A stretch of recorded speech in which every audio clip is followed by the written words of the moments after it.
হা হা হা। সকাল থেকে মনটা ভীষণ চিকেন চিকেন করছিল। তো বাঙালির অভ্যেস যেমন ভাবা তেমনই কাজ। তো দেরি না করে বানিয়ে ফেললাম লাল লাল চিকেন কারি।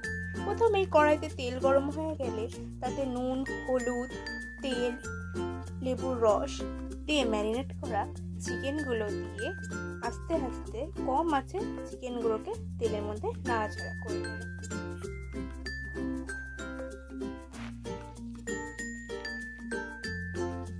চিকেনগুলো ব্রাউন ব্রাউন কালার আসা অবধি এপিট ওপিট করে ভালো করে ভেজে নিতে হবে।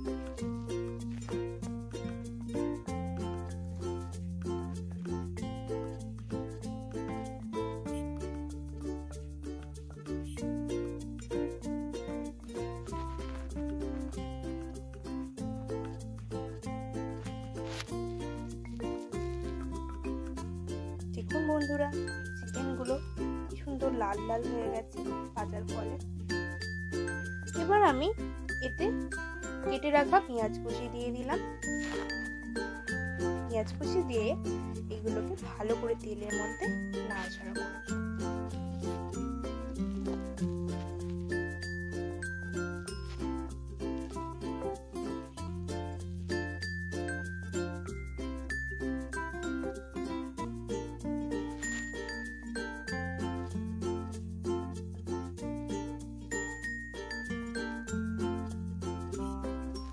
এবার আমি এর মধ্যে কত গোটা রসুন দিয়ে দিলাম। এবার বেটে রাখা কাঁচা লঙ্কা আর বেটে রাখা রসুন আদা বাটা দিয়ে ভালো করে এটাকে চিকেনের সাথে মিশিয়ে নাড়াচাড়া করব।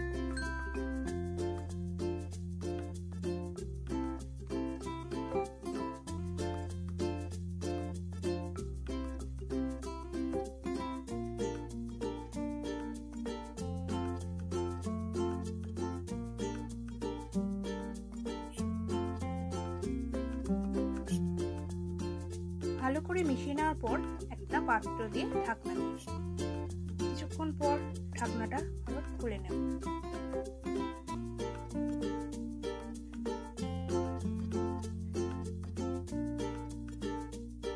এরপর আমি এর মধ্যে কুচিয়ে রাখা পেঁপেগুলো দিয়ে ভালো করে নাড়াচাড়া করব।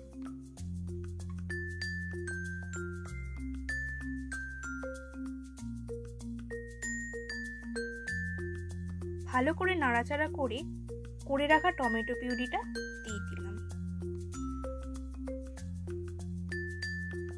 এরপর এটাকে ভালোভাবে চিকেনের সাথে মিশিয়ে নেব।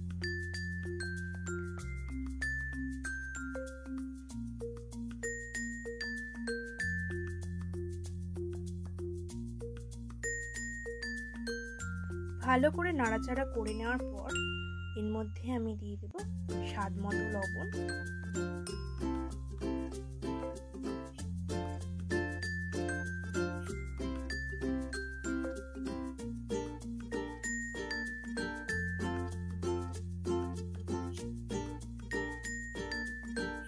দিয়ে দিলাম পরিমাণ মতো হলুদ, দিয়ে আবারও ভালো করে সবকিছু নাড়াচাড়া করে নেব।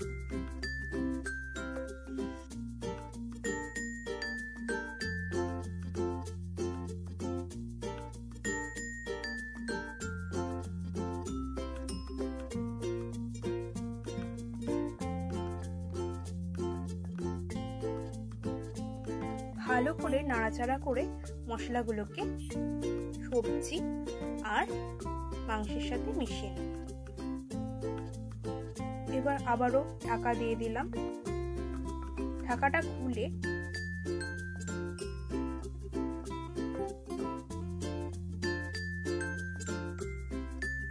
এর মধ্যে ভেজে রাখা আলুগুলো দিয়ে দিলাম।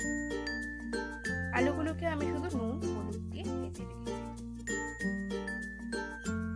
এবার আবারও ভালো করে নাড়াচাড়া করে নিলাম।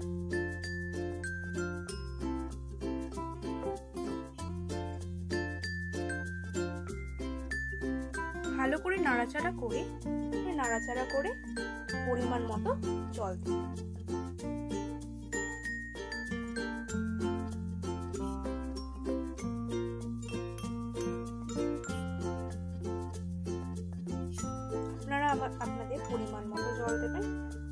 কষা খেতে চান তাহলে জলের পরিমাণটা কমও রাখতে পারেন।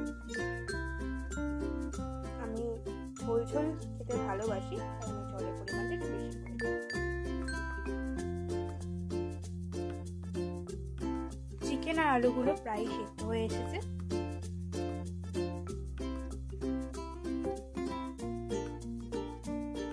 চিকেন আর আলুটা সেদ্ধ হয়ে এলে আমি এখানে বাটা মশলা দিয়ে দিই। এখানে আমি গোটা বিরিয়ানি মশলা শিলে বেটে রেখেছিলাম, সেটাকে অ্যাড করে দিলাম আর মশলা ধোয়া জলটা দিয়ে ভালো করে ফুটিয়ে দিই।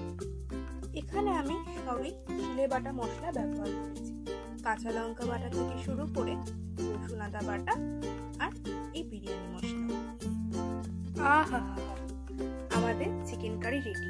এবার ভুড়িভোজ করার পালা। Thanks for watching and subscribe our channel for more. Thank you. Bye bye.